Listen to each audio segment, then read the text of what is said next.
qui est professeur d'économie à Paris 5, c'est ça, si je ne m'abuse? Paris 7. 7, C'est devenu l'Université de Paris. Et en plus, j'y suis passé, j'aurais dû, voilà. Et créateur du laboratoire Atemis, avec lequel le réseau Cocagne travaille, qui regroupe un certain nombre de chercheurs interdisciplinarité et qui est très très intéressant pour nous sur les enjeux justement de transition, spécialiste aussi des enjeux d'économie de la fonctionnalité. Donc Christian, tu suis aussi les jardins de Cocagne depuis quelques années, donc c'est pas une découverte, et de ce qu'ils fabriquent avec l'insertion sur ces territoires, notamment périurbains. Je te laisse dire ce que tu as retenu des échanges, y compris depuis tout à l'heure. J'ai un rôle qui est, bon, d'abord bonjour à tous, c'est toujours moi aussi un plaisir d'engager de telles discussions avec des personnes engagées comme vous, donc ça c'est un grand plaisir. Et je vais être un peu à contre-courant si vous permettez, voilà, et de ne pas partager tout ce qui a été dit, ni à la table ronde ici, ni dans ce que j'ai écouté. Alors, pas simplement pour faire le clown ou par effet comme ça oratoire, et parce que je pense que derrière, il y a des questions très importantes qui nous sont posées et que j'aimerais en prendre quelques exemples pour illustrer les questions qui sont devant nous. Dominique a indiqué dans son propos qu'il ne pouvait pas y avoir de transition écologique et sociale sans changement de modèle économique. Pour moi, ce qu'il vient de dire là, c'est absolument fondamental. Alors, ce n'est pas parce que je suis économiste, c'est parce qu'en réalité, toutes les initiatives qui ont pu avoir lieu, y compris dans le développement durable, depuis 20 ans, 30 ans, se traduisent par un nombre d'échecs très importants, parce que la question de l'économique revient, on le jette par la porte et revient par la fenêtre. Et la question, c'est, alors, si on doit changer de modèle économique, mais qu'est-ce qu'on appelle un modèle économique? C'est la première question. Parce que si on doit changer, il faut discuter. On discute de ce que c'est que le modèle économique, et en particulier, il faut que l'on discute des raisons pour lesquelles le modèle économique dominant, qui est un modèle qui a industrialisé l'agriculture, et qui, dans le dernier temps, a financiarisé ce développement industriel, a des effets aussi néfastes. Parce que si on n'identifie pas ces effets néfastes, il n'y a aucune raison qu'on s'en dégage. Et c'est là où ça devient un peu plus compliqué.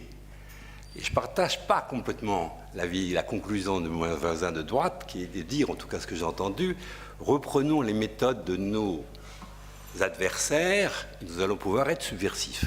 De mon point de vue, ça ne marche pas. Nos adversaires sont engagés dans un modèle économique très industriel, ce qu'on appelle la filière, qui est financiarisé, qui porte à des conséquences extrêmement néfastes.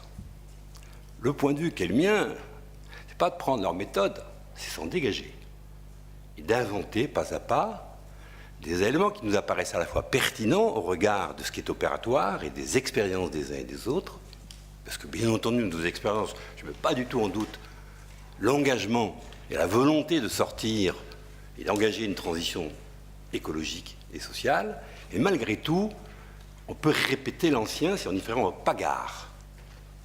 Je vais prendre deux exemples qui me paraissent très importants. J'ai beaucoup entendu la notion de filière. La filière agricole, alimentaire, allant généralement de l'amont, c'est-à-dire des producteurs de biens, que ce soit des biens agricoles par les maraîchers, des biens alimentaires, ensuite de leur transport, c'est-à-dire de la logistique, de leur transformation, première ou seconde, et ensuite de leur commercialisation. Effectivement, passe de l'amont à l'aval. Cette notion de filière, c'est-à-dire de chaîne de valeur, est, de mon point de vue, l'un des problèmes majeurs du modèle dominant. Parce que ce système de filière, ce système d'amont-aval, en lien avec les logiques de marché, fondé quant au fond à travers des logiques de concurrence, et la logique qui nous met dans les impasses actuelles. On comprend bien que si on veut solvabiliser les ménages, la demande dite finale, on va être amené à deux choses, soit avoir des éléments de transferts sociaux, mais on connaît la limite de ces politiques de transferts sociaux aujourd'hui, soit rechercher des réductions de prix relatifs, ce qu'on appelle des coûts unitaires, et sur un grand nombre, on va s'en lancer encore dans l'industrialisation de l'agriculture et du maraîchage. Je pense donc que raisonner en termes de filière, et là on va voir, il faut comprendre comment on peut s'en... est une impasse. C'est une impasse, même si dans un premier temps, elle peut donner lieu à quelques succès, parce que quoi ? Parce que le bio est le moyen original d'une filière industrielle classique de se redonner un goût de demain.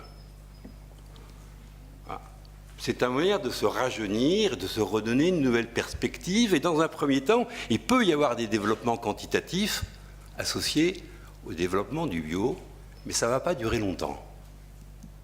Ça ne va pas durer longtemps. Il y a déjà des signes d'agriculteurs bio, de maraîchers bio, qui sont comme ça, devant leurs acheteurs, comme ça.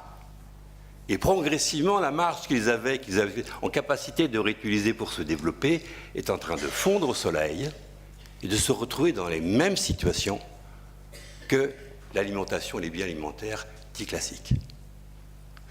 Alors, il y a des pistes pour sortir de cette logique de chaîne de valeur, de filière, que vous avez les uns et les autres, beaucoup d'entre vous, dont mes amis de droite, commencé à identifier.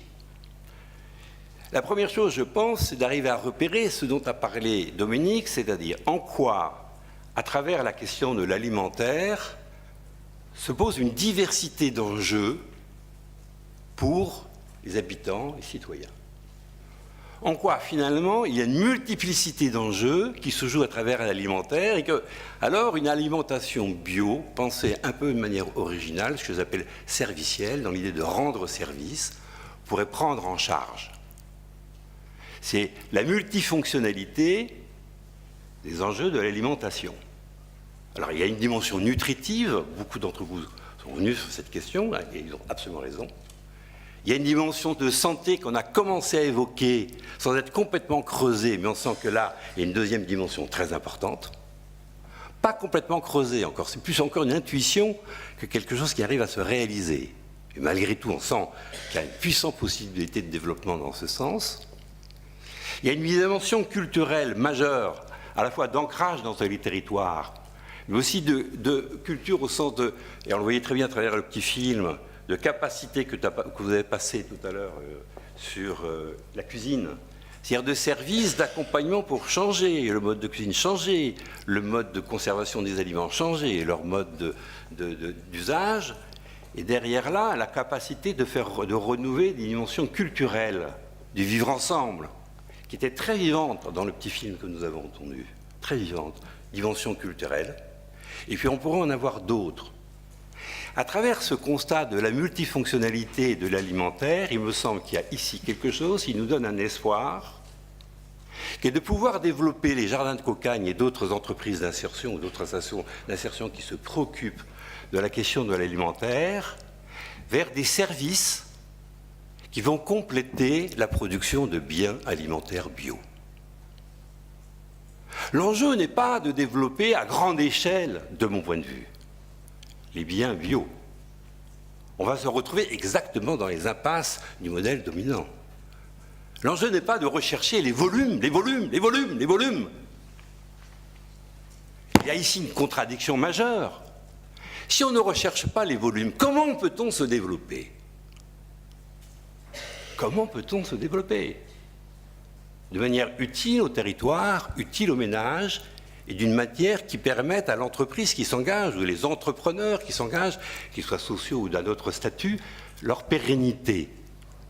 Je pense que cette voie-là, c'est celle qui ouvre l'alimentaire au développement des services et la capacité d'associer, d'intégrer bien des services. Et à ce moment-là, le développement ne se fera moins sur la question du volume de biens, y compris bioproduits, mais plus dans la capacité de rendre service aux citoyens dans les territoires. Alors c'est une révolution, de mon point de vue intellectuel, culturel, et d'autre part dans les orientations des entreprises, parce que ça demande d'envisager autrement les fondements économiques de ce que l'on produit. La deuxième chose sur laquelle j'aimerais... Et alors, juste là-dessus, j'ai trouvé extrêmement intéressant toutes les discussions qui portaient sur les enjeux d'accessibilité. Il y a eu une discussion aussi très rapide dans une des questions qui a été posée à la précédente table ronde, qui est de dire, quelqu'un a dit des paniers solidaires, on les offre et il n'y a personne. Je tords le trait, mais c'est un peu ça que j'ai entendu. En tout cas, il n'y a pas le nombre de personnes qu'on aurait pu s'attendre. Et on sent bien qu'ici, il y a une générosité qui s'exprime, et en même temps, une difficulté. Et cette difficulté, elle relève de l'accessibilité. Et les réponses qui ont été faites de la part de, je ne sais plus votre nom, monsieur qui pilotait le jardin près de Jonathan, étaient excellentes de mon point de vue. C'est-à-dire que derrière, vous avez repris aussi en disant d'accompagnement, oui, des services qui accompagnent. Formation, développement de logique, voilà, toute une série de services qui accompagnent. Et là, je pense qu'il y a vraiment une réponse qui est à la fois, vous le sentez bien, une réponse solidaire, mais ancrée dans un ancrage de développement économique pertinent. Alors, c'est ma première remarque, je vais en faire trop parce que sinon je vais... Et